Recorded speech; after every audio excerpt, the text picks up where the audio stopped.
শক্তিশালী অস্ত্ৰ শক্তিশালী নহয় মুখ্যমন্ত্ৰী ডক্টৰ হিমন্ত বিশ্ব শৰ্মাই যেটো উল্লেখ কৰিছে যে খিলঞ্জীয়াক আজিৰ পৰা অৰ্থাৎ 1 আগষ্টৰ পৰা প্ৰদান কৰা হ'ব অস্ত্ৰৰ লাইসেন্স আৰু আমছুৱে তীব্ৰ বিৰোধিতা কৰিছে আমছুৱে কৈছে যে অস্ত্ৰই অসমীয়া জাতি ধ্বংসৰ ফালেহে লৈ গৈছে শত্ৰুতা বহাব সন্ত্ৰাসৰ সৃষ্টি কৰিব হিন্দু মুছলমানৰ মাজত অস্ত্ৰক কেতিয়াও বিশ্বাস নকৰে মুছলমান সমাজে মুছলমানে কেৱল কলমকে বিশ্বাস কৰে গতিকে আমছুৱে এতিয়া কলম বিতৰণ কৰিছে এই মুহূৰ্তলৈ অহাৰ চেষ্টা কৰিছো সবিশেষ তথ্য এই কথা স্পষ্ট কৰি দিছে যে আমছু বিৰোধিতা কৰিছে আমছুৱে বিৰোধিতা কৰিছে কলমহে আমি বিতৰণ কৰিম অস্ত্ৰ বিতৰণ নকৰো খিলঞ্জীয়াক অস্ত্ৰৰ লাইসেন্স প্ৰদানক বিৰোধিতা কৰিছে আমছুৱে অস্ত্ৰতকৈ শক্তিশালী হৈছে কলমহে হৈছে অতি শক্তিশালী কলমেহে ৰক্ষা কৰিব পাৰিব এখন দেশ বা সমাজ মুখ্যমন্ত্ৰীয়ে খিলঞ্জীয়াক লাইসেন্সৰ সলনি হাতত কলম তুলি দিয়ক অস্ত্ৰ তুলি দি এক প্ৰকাৰৰ উচতনি দিছে মুখ্যমন্ত্ৰী ডক্টৰ হিমন্ত বিশ্ব শৰ্মাই আৰু এয়া বিৰোধিতা কৰিছে অস্ত্ৰৰ বিৰোধিতা কৰিছে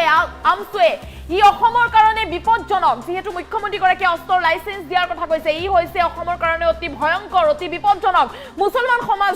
অস্ত্ৰত বিশ্বাসী নহয় মুছলমান সমাজ কলমতে বিশ্বাসী মুখ্যমন্ত্ৰীয়ে আজি অস্ত্ৰৰ লাইসেন্স দিছে কিন্তু আমি কলম তুলি দিম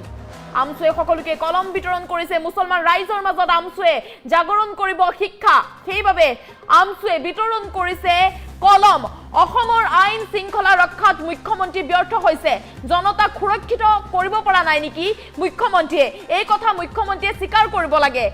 আৰু সেইভাবে মুখ্যমন্ত্ৰীয়ে অস্ত্ৰৰ লাইসেন্স দিয়াৰ কথা উল্লেখ কৰিছে সেনা বাহিনীত থকাৰ পিছতো খিলঞ্জীয়াক অস্ত্ৰ প্ৰদান কৰাটো দুৰ্ভাগ্যজনক আমছুৱে কৈছে এই কথা অস্ত্ৰৰ লাইসেন্স প্ৰদান সন্দৰ্ভত বিৰোধিতা আমছুৰ খিলঞ্জীয়াক অস্ত্ৰ প্ৰদানৰ ফলত ৰাজ্য অস্থিৰ হৈ পৰিছে আৰু কোনো জাতিক ৰক্ষা কৰিবৰ কাৰণে অস্ত্ৰৰ প্ৰয়োজন নাই অস্ত্ৰ কিয় দিছে সুৰক্ষা দিব পৰা নাই নেকি অসমৰ মুখ্যমন্ত্ৰী অসমৰ জনতাক এই ক্ষেত্ৰত অসমীয়া ৰাইজে সমৰ্থন কৰাটো একেবাৰে উচিত নহয় খিলঞ্জীয়াক অস্ত্ৰ প্ৰদান কৰাৰ ফলত ৰাজ্য অস্থিৰ হৈ পৰিছে অস্ত্ৰৰ লাইসেন্স প্ৰদান সন্দৰ্ভত বিৰোধিতা আমছুৱে কৈছে যে খিলঞ্জীয়াক অস্ত্ৰ প্ৰদানত আমি বিৰোধিতা কৰিছো অস্ত্ৰতকৈ শক্তিশালী কলমহে হয় মুখ্যমন্ত্ৰীয়ে খিলঞ্জীয়াক লাইসেন্সৰ সলনি হাতত কলম তুলি দিয়ক হাতত অস্ত্ৰ তুলি দি উচতনি দিছে মুখ্যমন্ত্ৰী ডক্টৰ হিমন্ত বিশ্ব শৰ্মাই অসমৰ খিলঞ্জীয়াক ই অসমৰ কাৰণে বিপদজনক মুছলমান সমাজ অস্ত্ৰত একেবাৰে বিশ্বাসী নহয় মুখ্যমন্ত্ৰীয়ে আজি অস্ত্ৰৰ লাইসেন্স দিছে কিন্তু আমি কলম দিম মুছলমান ৰাইজৰ মাজত আমছুৱে জাগৰণ কৰিব শিক্ষা অসমৰ আইন শৃংখলা ৰক্ষাত মুখ্যমন্ত্ৰী ব্যৰ্থ হৈছে এই কথা মুখ্যমন্ত্ৰীয়ে স্বীকাৰ কৰিব লাগে সেনা বাহিনীত থকাৰ পিছতো খিলঞ্জীয়াক অস্ত্ৰ প্ৰদান কৰাটো অতি দুৰ্ভাগ্যজনক আখ্যা দিছে আমছুৱে খিলঞ্জীয়াক অস্ত্ৰ প্ৰদানৰ ফলত ৰাজ্য অস্থিৰ হৈ পৰিছে কোনো জাতিক ৰক্ষা কৰিবৰ কাৰণে অস্ত্ৰৰ কোনো প্ৰয়োজন নাই এই ক্ষেত্ৰত অসমীয়া ৰাইজে সমৰ্থন কৰাটো উচিত নহয় অস্ত্ৰৰ লাইসেন্স প্ৰদানৰ সন্দৰ্ভত বিৰোধিতা আমছুৱে কৈছে যে অস্ত্ৰৰ লাইসেন্স প্ৰদান কৰিব নালাগে অস্ত্ৰৰ লাইসেন্স কিয় প্ৰদান কৰিছে বন্দুক বা লাইসেন্স দি তেওঁ হিন্দু মুছলমানৰ মাজত সংঘাতৰে সৃষ্টি কৰিব বিচাৰিছে অসমত গুজৰাটৰ দৰে পৰিবেশ আনিব বিচাৰিছে নেকি বুলি এটা প্ৰশ্ন উত্থাপন কৰিছে মুছলমানৰ নিৰাপত্তাৰ কাৰণে মুছলমানে মাত মাতি আহিছে বা মুছলমানে কেতিয়াও অস্ত্ৰত বিশ্বাস নকৰে বুলি কৈছে আমছুৱে আৰু এয়া দেখিছে কলম বিতৰণ কৰিছে সকলোৰে মাজত এয়া সজাগতা বৃদ্ধি কৰিছে কলম বিতৰণ কৰি আমছুৱে কৈছে যে আমি শিক্ষাৰ ওপৰতহে গুৰুত্ব দিম আমি শিক্ষাতহে সমৰ্থন কৰো আমি অস্ত্ৰক সমৰ্থন নকৰো অস্ত্ৰ হাতত কিয় তুলি দিছে মুখ্যমন্ত্ৰী ডক্টৰ হিমন্ত বিশ্ব শৰ্মাই জনতাক সুৰক্ষা দিব পৰা নাই নেকি সুৰক্ষিত কৰিব পৰা নাই নেকি মুখ্যমন্ত্ৰীয়ে জনতাক সুৰক্ষা কৰিব নোৱাৰিছে যাৰ বাবে খিলঞ্জীয়াক অস্ত্ৰৰ লাইসেন্স দিছে বন্দুকৰ লাইসেন্স দি তেওঁ হিন্দু বা মুছলমানৰ মাজত আসলতে সংঘাতৰ সৃষ্টি কৰিবলৈ বিচাৰিছে নেকি আৰু এনেদৰে এতিয়া সকলোকে কলম প্ৰদান কৰিছে আমছুৱে খিলঞ্জীয়াক অস্ত্ৰৰ লাইসেন্স প্ৰদানৰ বিৰোধিতা কৰিছে আমছুৱে কৈছে যে অস্ত্ৰতকৈ শক্তিশালী কিন্তু কলমহে অস্ত্ৰ শক্তিশালী নহয় অস্ত্ৰতকৈ শক্তিশালী হৈছে কলম মুখ্যমন্ত্ৰীয়ে খিলঞ্জীয়াক লাইসেন্সৰ সলনি কলম হাতত তুলি দিয়ক কলম দিয়ক কিয় লাইসেন্স দিছে কলম দিয়ক হাতত অস্ত্ৰ তুলি দি উচতনিহে দিছে অসমৰ মুখ্যমন্ত্ৰী ডক্টৰ হিমন্ত বিশ্ব শৰ্মাই খিলঞ্জীয়াক ই অসমৰ কাৰণে যথেষ্ট বিপদজনক অতি বিপদজনক মুছলমান সমাজে অস্ত্ৰত একেবাৰে বিশ্বাসী নহয় বা বিশ্বাস নকৰে মুখ্যমন্ত্ৰীয়ে আজি অস্ত্ৰৰ লাইসেন্স দিছে কিন্তু আমি হাতত কলম তুলি দিম মুছলমান ৰাইজৰ কথা আমি চিন্তা কৰিছো মন্তব্য আছে এই মুহূৰ্তত মন্তব্য আগবঢ়াইছো মুখ্যমন্ত্ৰী ডাঙৰীয়া আজি পৰ্টেল মুকলি কৰিছে আৰু আজিৰ দিনটোতে আমি এটা কাম আৰম্ভ কৰিছো যে আমি ৰাইজৰ হাতত এতিয়া কলম তুলি দিছো কাৰণ অস্ত্ৰতকৈ কলম আটাইতকৈ শক্তিশালী গতিকে পৃথিৱীত এনেকুৱা কোনো অস্ত্ৰ নাই যিয়ে কলমক ভেদ কৰি যাব পাৰিছে গতিকে অসমখনৰ কাৰণে মানুহখিনিৰ উন্নয়নৰ কাৰণে অৰ্থনৈতিক সামাজিক শৈক্ষিক ভাতৃত্ববোধ গঢ়ি তোলাৰ কাৰণে কলমেই যথেষ্ট ইয়াত অস্ত্ৰৰ প্ৰয়োজন নাই, যাৰ কাৰণে আজি আমি এই অঞ্চলত আমাৰ মাদ্ৰাছাৰ ছাত্ৰ, স্থানীয় ৰাইজ, স্কুলৰ ছাত্ৰ ছাত্ৰীসকলৰ মাজত আমি কলম বিতৰণ কৰিছোঁ। আৰু এই কাৰ্য আমি আগষ্ট মাহলৈকে গোটেই অসমতে চলিব। অসমখনৰ আইন শৃংখলা ৰক্ষা কৰাত আচলতে মুখ্যমন্ত্ৰী ব্যৰ্থ হৈছে নেকি, এই কথাটো মুখ্যমন্ত্ৰী ডাঙৰীয়া আগতে প্ৰথমে স্বীকাৰ কৰিব লাগে। যি সময়ত এখন নিৰ্বাচিত চৰকাৰ আছে, গৃহ বিভাগৰ দায়িত্বত মুখ্যমন্ত্ৰী নিজেই আছে, আৰু যি সময়ত অসম আৰক্ষী আছে, BSF আছে, CRPF আছে, আৰ্মি আছে, ভাৰতৰ গৃহ বিভাগ আছে, তেনে সময়ত এখন ৰাজ্যত মানুহৰ নিৰাপত্তা সুনিশ্চিত কৰিবৰ কাৰণে মানুহৰ হাতে হাতে মৰণা দিয়া কাৰ্যটো কোনো পদ্ধতিতে গ্ৰহণযোগ্য নহয়। আমি ইয়াক উদ্বিগ্নতা প্ৰকাশ কৰিছোঁ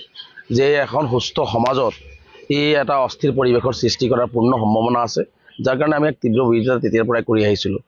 আৰু মুখ্যমন্ত্ৰী ডাঙৰীয়াই যেনেকুৱা ধৰণে কৈছে যে অসমীয়া জাতি ৰক্ষা কৰিবৰ কাৰণে অস্ত্ৰ হাতত তুলি ল'বই লাগিব, বিশ্বত কোনো দেশতে কোনো জাগাতেই আচলতে কোনো জাতিক ৰক্ষা কৰিবৰ কাৰণে অস্ত্ৰৰ প্ৰয়োজন নাই। য'ত য'ত মানুহৰ হাতত আছিলে তাতেই আচলতে মানুহৰ ধ্বংসৰ পথলৈ গৈছে, তাতেই অস্থিৰ পৰিৱেশ সৃষ্টি হৈছে। গতিকে জাতি এটা ৰক্ষা কৰিবৰ কাৰণে ইয়াত আমি সকলোৱে অসমীয়া জাতি, শদিয়াৰ পৰা ধুবুৰীলৈকে, পাহাৰ, ভৈয়াম, ব্ৰহ্মপুত্ৰ, বৰাক, সকলোতে আমি একেলগে অসমীয়া জাতি। গতিকে ইয়াত একাংশক অস্ত্ৰ দিব, একাংশক ৰক্ষণাবেক্ষণ দিয়াৰ কাৰণে লাগিব, এইবোৰ কথা বতৰা কৈ আচলতে মই ভাবোঁ যে আমাৰ মাজতে এটা ভুল বুজাবুজি সৃষ্টি কৰাৰ এটা অপচেষ্টা মুখ্যমন্ত্ৰী ডাঙৰীয়াই কৰি আছে। এয়া মই ভাবোঁ যে অসমবাসী ৰাইজে গ্ৰহণ কৰা উচিত নহয়, অসমৰ ৰাইজে গ্ৰহণ কৰা উচিত নহয়। মুখ্যমন্ত্ৰীয়ে যদি নিৰাপত্তা দিব নোৱাৰে কৈ দিয়ক, ৰাইজৰ নিৰাপত্তা নিজে ল'ব। কিন্তু এনেকুৱা ধৰণে মানুহৰ হাতত অস্ত্ৰ তুলি দি মানুহক উচতাই দি পেলাই যি ধৰণে এটা পৰিৱেশ ৰচনা কৰিব বিচাৰিছে, এয়ে বৃহত্তৰ অসমীয়া জাতিটোৰ কাৰণে এটা আমাৰ বিপদজনক হ'ব, আৰু আমি অসমখনৰ কাৰণে এটা বিপদজনক পৰিস্থিতি হ'ব। গতিকে ইয়াক আমি তীব্ৰ বিৰোধিতা কৰিছোঁ, যাৰ কাৰণে আজি আমি সদৌ অসম সংখ্যালঘু ছাত্ৰ ইউনিয়ন, আপোনালোকে জানে যে আমাৰ মূল শ্লোগান হৈছে ঘৰে ঘৰে শিক্ষা তেতিয়াহে ৰক্ষা। গতিকে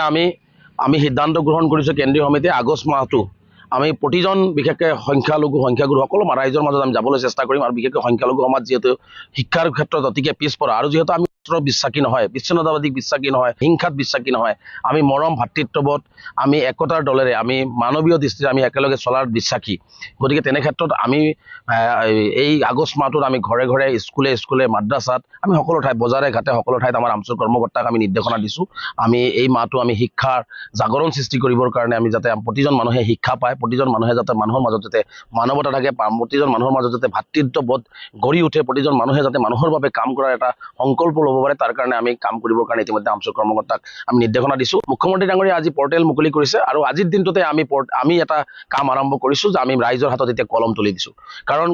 অস্ত্ৰতকৈ কলম আটাইতকৈ শক্তিশালী। গতিকে পৃথিৱীত এনেকুৱা কোনো অস্ত্ৰ নাই যিয়ে কলমক ভেদ কৰি যাব পাৰিছে। গতিকে অসমখনৰ কাৰণে, মানুহখিনিৰ উন্নয়নৰ কাৰণে, অৰ্থনৈতিক, সামাজিক, শৈক্ষিক ভাতৃত্ববোধ গঢ়ি তোলাৰ কাৰণে কলমেই যথেষ্ট, ইয়াত অস্ত্ৰৰ প্ৰয়োজন নাই। যাৰ কাৰণে আজি আমি এই অঞ্চলত আমাৰ মাদ্ৰাছাৰ ছাত্ৰ, স্থানীয় ৰাইজ, স্কুলৰ ছাত্ৰ ছাত্ৰীসকলৰ মাজত আমি কলম বিতৰণ কৰিছোঁ। আৰু এই কাৰ্য আমি আগষ্ট মাহলৈকে গোটেই অসমতে চলিব। অসমখনৰ আইন শৃংখলা ৰক্ষা কৰাত আচলতে মুখ্যমন্ত্ৰী ব্যৰ্থ হৈছে নেকি, এই কথাটো মুখ্যমন্ত্ৰী ডাঙৰীয়াই আগতে প্ৰথমে স্বীকাৰ কৰিব লাগে। যি সময়ত এখন নিৰ্বাচিত চৰকাৰ আছে, গৃহ বিভাগৰ দায়িত্বত মুখ্যমন্ত্ৰী নিজেই আছে, আৰু যি সময়ত অসম আৰক্ষী আছে, BSF আছে, CRPF আছে, আৰ্মি আছে, ভাৰতৰ গৃহ বিভাগ আছে, তেনে সময়ত এখন ৰাজ্যত মানুহৰ নিৰাপত্তা সুনিশ্চিত কৰিবৰ কাৰণে মানুহৰ হাতে হাতে মৰণা দিয়া কাৰ্যটো কোনো পদ্ধতিতে গ্ৰহণযোগ্য নহয়। আমি ইয়াক উদ্বিগ্নতা প্ৰকাশ কৰিছোঁ যে এখন সুস্থ সমাজত এই এটা অস্থিৰ পৰিৱেশৰ সৃষ্টি কৰাৰ পূৰ্ণ সম্ভাৱনা আছে, যাৰ কাৰণে আমি এক তীব্ৰ বিৰোধিতা তেতিয়াৰ পৰাই কৰি আহিছিলোঁ। আৰু মুখ্যমন্ত্ৰী ডাঙৰীয়াই যেনেকুৱা ধৰণে কৈছে যে অসমীয়া জাতি ৰক্ষা কৰিবৰ কাৰণে অস্ত্ৰ হাতত তুলি ল'বই লাগিব, বিশ্বত কোনো দেশতে কোনো জাগাতেই আচলতে কোনো জাতিক ৰক্ষা কৰিবৰ কাৰণে অস্ত্ৰৰ প্ৰয়োজন নাই। য'ত য'ত মানুহৰ হাতত আছিলে তাতেই আচলতে মানুহৰ ধ্বংসৰ পথলৈ গৈছে, তাতেই অস্থিৰ পৰিৱেশ সৃষ্টি হৈছে। গতিকে জাতি এটা ৰক্ষা কৰিবৰ কাৰণে ইয়াত আমি সকলোৱে অসমীয়া জাতি, শদিয়াৰ পৰা ধুবুৰীলৈকে, পাহাৰ, ভৈয়াম, ব্ৰহ্মপুত্ৰ, বৰাক, সকলোতে আমি একেলগে অসমীয়া জাতি। গতিকে ইয়াত একাংশক অস্ত্ৰ দিব, একাংশক ৰক্ষণাবেক্ষণ দিয়াৰ কাৰণে লাগিব, এইবোৰ কথা বতৰা কৈ আচলতে মই ভাবোঁ যে আমাৰ মাজতে এটা ভুল বুজাবুজি সৃষ্টি কৰাৰ এটা অপচেষ্টা মুখ্যমন্ত্ৰী ডাঙৰীয়াই কৰি আছে। এয়া মই ভাবোঁ যে অসমবাসী ৰাইজে গ্ৰহণ কৰা উচিত নহয়, অসমৰ ৰাইজে গ্ৰহণ কৰা উচিত নহয়। মুখ্যমন্ত্ৰীয়ে যদি নিৰাপত্তা দিব নোৱাৰে কৈ দিয়ক, ৰাইজৰ নিৰাপত্তা নিজে ল'ব। কিন্তু এনেকুৱা ধৰণে মানুহৰ হাতত অস্ত্ৰ তুলি দি মানুহক উচতাই দি পেলাই যি ধৰণে এটা পৰিৱেশ ৰচনা কৰিব বিচাৰিছে, এয়ে বৃহত্তৰ অসমীয়া জাতিটোৰ কাৰণে এটা আমাৰ বিপদজনক হ'ব, আৰু আমি অসমখনৰ কাৰণে এটা বিপদজনক পৰিস্থিতি হ'ব। গতিকে ইয়াক আমি তীব্ৰ বিৰোধিতা কৰিছোঁ, যাৰ কাৰণে আজি আমি সদৌ অসম সংখ্যালঘু ছাত্ৰ ইউনিয়ন, আপোনালোকে জানে যে আমাৰ মূল শ্লোগান হৈছে ঘৰে ঘৰে শিক্ষা তেতিয়াহে ৰক্ষা। গতিকে আমি সিদ্ধান্ত গ্ৰহণ কৰিছোঁ কেন্দ্ৰীয় সমিতিয়ে আগষ্ট মাহটো আমি প্ৰতিজন বিশেষকৈ সংখ্যাগুৰুসকল ৰাইজৰ মাজত আমি যাবলৈ চেষ্টা কৰিম আৰু বিশেষকৈ সংখ্যালঘু সমাজ যিহেতু শিক্ষাৰ ক্ষেত্ৰত অতিকে পিছপৰা আৰু যিহেতু আমি বিশ্বাসী নহয়, বিচ্ছিন্নতাবাদীক বিশ্বাসী নহয়, হিংসাত বিশ্বাসী নহয়, আমি মৰম ভাতৃত্ববোধ, আমি একতাৰ দলেৰে, আমি মানৱীয় দৃষ্টিৰে আমি একেলগে চলাৰ বিশ্বাসী। গতিকে তেনে ক্ষেত্ৰত আমি এই আগষ্ট মাহটোত আমি ঘৰে ঘৰে,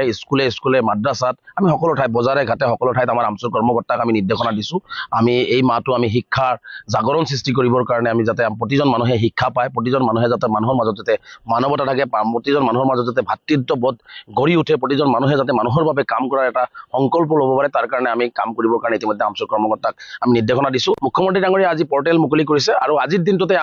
আমি এটা কাম আৰম্ভ কৰিছোঁ যে আমি ৰাইজৰ হাতত এতিয়া কলম তুলি দিছোঁ। কাৰণ অস্ত্ৰতকৈ কলম আটাইতকৈ শক্তিশালী। গতিকে পৃথিৱীত এনেকুৱা কোনো অস্ত্ৰ নাই যিয়ে কলমক ভেদ কৰি যাব পাৰিছে। গতিকে অসমখনৰ কাৰণে, মানুহখিনিৰ উন্নয়নৰ কাৰণে, অৰ্থনৈতিক, সামাজিক, শৈক্ষিক ভাতৃত্ববোধ গঢ়ি তোলাৰ কাৰণে কলমেই যথেষ্ট, ইয়াত অস্ত্ৰৰ প্ৰয়োজন নাই। যাৰ কাৰণে আজি আমি এই অঞ্চলত আমাৰ মাদ্ৰাছাৰ ছাত্ৰ, স্থানীয় ৰাইজ, স্কুলৰ ছাত্ৰ ছাত্ৰীসকলৰ মাজত আমি কলম বিতৰণ কৰিছোঁ আৰু এই কাৰ্য আমি আগষ্ট মাহলৈকে গোটেই অসমতে চলিব। অসমখনৰ আইন শৃংখলা ৰক্ষা কৰাত আচলতে মুখ্যমন্ত্ৰী ব্যৰ্থ হৈছে নেকি, এই কথাটো মুখ্যমন্ত্ৰী ডাঙৰীয়াই আগতে প্ৰথমে স্বীকাৰ কৰিব লাগে।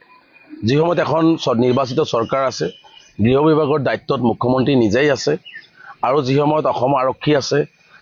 BSF আছে, CRPF আছে, আৰ্মি আছে, ভাৰতৰ গৃহ বিভাগ আছে, তেনে সময়ত এখন ৰাজ্যত মানুহৰ নিৰাপত্তা সুনিশ্চিত কৰিবৰ কাৰণে মানুহৰ হাতে হাতে মৰণা দিয়া কাৰ্যটো কোনো পদ্ধতিতে গ্ৰহণযোগ্য নহয়। আমি ইয়াক উদ্বিগ্নতা প্ৰকাশ কৰিছোঁ যে এখন সুস্থ সমাজত এই এটা অস্থিৰ পৰিৱেশৰ সৃষ্টি কৰাৰ পূৰ্ণ সম্ভাৱনা আছে, যাৰ কাৰণে আমি এক তীব্ৰ বিৰোধিতা তেতিয়াৰ পৰাই কৰি আহিছিলোঁ। আৰু মুখ্যমন্ত্ৰী ডাঙৰীয়াই যেনেকুৱা ধৰণে কৈছে যে অসমীয়া জাতি ৰক্ষা কৰিবৰ কাৰণে অস্ত্ৰ হাতত তুলি ল'বই লাগিব, বিশ্বত কোনো দেশতে, কোনো জেগাতেই আচলতে কোনো জাতিক ৰক্ষা কৰিবৰ কাৰণে অস্ত্ৰৰ প্ৰয়োজন নাই। য'ত য'ত মানুহৰ হাতত আছিলে তাতেই আচলতে মানুহৰ ধ্বংসৰ পথলৈ গৈছে, তাতেই অস্থিৰ পৰিৱেশ সৃষ্টি হৈছে। গতিকে জাতি এটা ৰক্ষা কৰিবৰ কাৰণে ইয়াত আমি সকলোৱে অসমীয়া জাতি, শদিয়াৰ পৰা ধুবুৰীলৈকে, পাহাৰ, ভৈয়াম, ব্ৰহ্মপুত্ৰ, বৰাক, সকলোতে আমি একেলগে অসমীয়া জাতি। গতিকে ইয়াত